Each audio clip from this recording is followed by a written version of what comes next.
Hi guys, welcome back to my channel. మనకు 10th inter అర్హతతో central government నుంచి lab attendant అలాగే clerk పోస్టులు అయితే భర్తీ చేయడానికి నోటిఫికేషన్ అయితే రావడం జరిగింది. దీనికి సంబంధించిన పూర్తి వివరాలు అయితే ఈ వీడియోలో ఎక్స్ప్లెయిన్ చేస్తాను.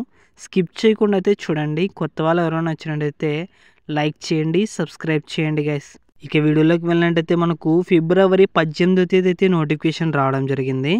ఇక నెక్స్ట్ పోస్టులు క్వాలిఫికేషన్ చూసుకున్నట్లయితే మనకు ల్యాబ్ అటెండెంట్ పోస్ట్ చూసుకున్నట్లయితే మనకు 10th క్లాస్ పాస్ అయిన వాళ్ళందరూ అప్లికేషన్స్ అయితే పెట్టుకోవచ్చు అనమాట. ఇక్కడ శాలరీ ఎంత పే చేస్తారంటే 18,000 నుంచి 56,000 వరకు అయితే శాలరీ అయితే పే చేస్తాడు. ఏజ్ లిమిట్ చూసుకున్నట్లయితే 18 సంవత్సరాల నుంచి 25 సంవత్సరాలు అయితే ఉండాలన్నమాట. అలాగే టెక్నీషియన్ పోస్ట్ చూసుకున్నట్లయితే మనకు 19,000 నుంచి 63,000 వరకు అయితే శాలరీ అయితే పే చేస్తారన్నమాట.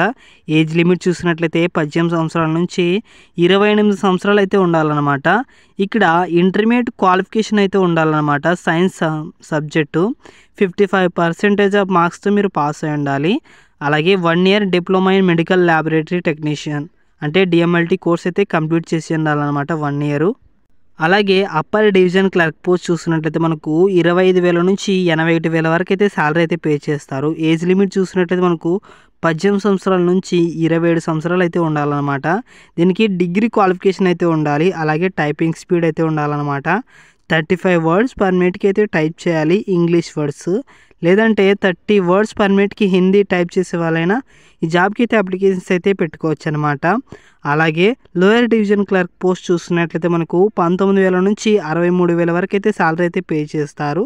ఇక్కడ ఏజ్ లిమిట్ చూసినట్లయితే 18,000 నుంచి 27,000 వరకు అయితే శాలరీ ఏజ్ లిమిట్ అయితే ఉండాలన్నమాట. ఇక్కడ కూడా ఇంటర్మీడియట్ క్వాలిఫికేషన్ అయితే ఉండాలి. అలాగే మీకు ఈక్వలెంట్ క్వాలిఫికేషన్ ఉన్న వాళ్ళు కూడా ఈ జాబ్కి అయితే అప్లికేషన్స్ అయితే పెట్టుకోవచ్చు. టైపింగ్ స్పీడ్ కూడా ఉండాలి. 35 words per minute అయితే మీరు టైప్ చేయాలన్నమాట ఇంగ్లీష్ వర్డ్స్. అలాగే లేదంటే 30 words per minute Hindi type చేసే వాళ్ళైనా ఈ జాబ్కి అయితే అప్లికేషన్స్ అయితే పెట్టుకోవచ్చు.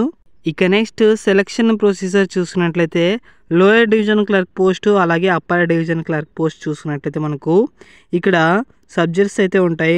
English language, general knowledge including current affairs, అలాగే general intelligence and reasoning, computer aptitude, quantity aptitude, ఇవన్నీ సబ్జెక్టుల మీద అయితే మీకు ఎగ్జామ్ అయితే కండక్ట్ చేసి మిమ్మల్ని అయితే సెలెక్ట్ చేయడం జరుగుతుంది. అలాగే మీకు కంప్యూటర్ బేస్డ్ టైపింగ్ టెస్ట్ అయితే ఉంటుందన్నమాట. 35 words per minute ఇంగ్లీష్ అయినా టైప్ చేయొచ్చు, 30 words per minute హిందీ అయినా టైప్ చేయొచ్చు అనమాట. ఇక్కడ అలాగే క్వాలిఫైయింగ్ మార్క్స్ చూసుకున్నట్లయితే యువర్ వాళ్ళకి, ఓబీసీ వాళ్ళకి అయితే 50% ఆఫ్ మార్క్స్ క్వాలిఫైయింగ్ మార్క్స్ అయితే ఉంటాయన్నమాట. ఇక నెక్స్ట్ టెక్నీషియన్ అలాగే ల్యాబ్ అటెండెంట్ పోస్ట్ చూసినట్లయితే ఇక్కడ సబ్జెక్టులు చూసుకున్నట్లయితే English language, general knowledge including current affairs, general intelligence and reasoning, quantity aptitude, subject knowledge, skill test, basic biology, ఇవన్నిటిపైన అయితే మీకు ఎగ్జామ్ అయితే ఈ టాపిక్స్ పైన అయితే మీకు ఎగ్జామ్ అయితే కండక్ట్ చేసి మిమ్మల్ని అయితే సెలెక్ట్ చేస్తారన్నమాట. ఇక్కడ యువర్ వాళ్ళకి, ఓబీసీ వాళ్ళకి అయితే 50% ఆఫ్ క్వాలిఫైయింగ్ మార్క్స్ ఉంటాయి. ఎస్సీ వాళ్ళకి అయితే 40% ఆఫ్ క్వాలిఫైయింగ్ మార్క్స్ అయితే ఉంటాయన్నమాట. ఇక్కడ ఏజ్ లిమిట్ చూసుకున్నట్లయితే ఎస్సీ వాళ్ళకి అయితే 5 years ఏజ్ రిలాక్సేషన్ అయితే ఉంది. ఓబీసీ వాళ్ళకి 3 years అయితే ఏజ్ రిలాక్సేషన్ అయితే ఉందన్నమాట.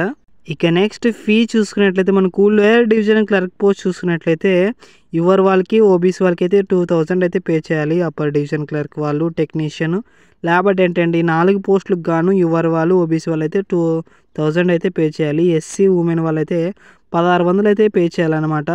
ఇక్కడ అప్లికేషన్స్లో మీరు డేట్ ఆఫ్ బర్త్ అయితే సర్టిఫికేట్ అయితే సబ్మిట్ చేయాల్సి ఉంటుంది. అలాగే క్యాస్ట్ సర్టిఫికేట్ కూడా మీరు సబ్మిట్ చేయాలన్నమాట. ఎడ్యుకేషనల్ క్వాలిఫికేషన్ సర్టిఫికేట్ కూడా మీరు సబ్మిట్ చేయాల్సి ఉంటుంది.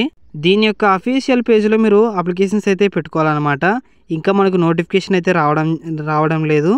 మనకు త్వరలో నోటిఫికేషన్ అయితే వస్తుందన్నమాట. అప్పుడైతే నోటిఫికేషన్కి మీరు అప్లికేషన్స్ అయితే పెట్టుకోవచ్చు. ఓకే, దీనికి సంబంధించిన పూర్తి వివరాలు అయితే మన వాట్సాప్ ఛానల్లో ఉంటుంది. వాట్సాప్ ఛానల్ లింక్ డిస్క్రిప్షన్లో ఉంటుంది, జాయిన్ అవ్వండి. అలాగే టెలిగ్రామ్ ఛానల్ లింక్ బయోలో ఉంటుంది, జాయిన్ అవ్వండి. ఓకే గ్యాస్, లైక్ చేయండి, సబ్స్క్రైబ్ చేయండి, షేర్ చేయండి.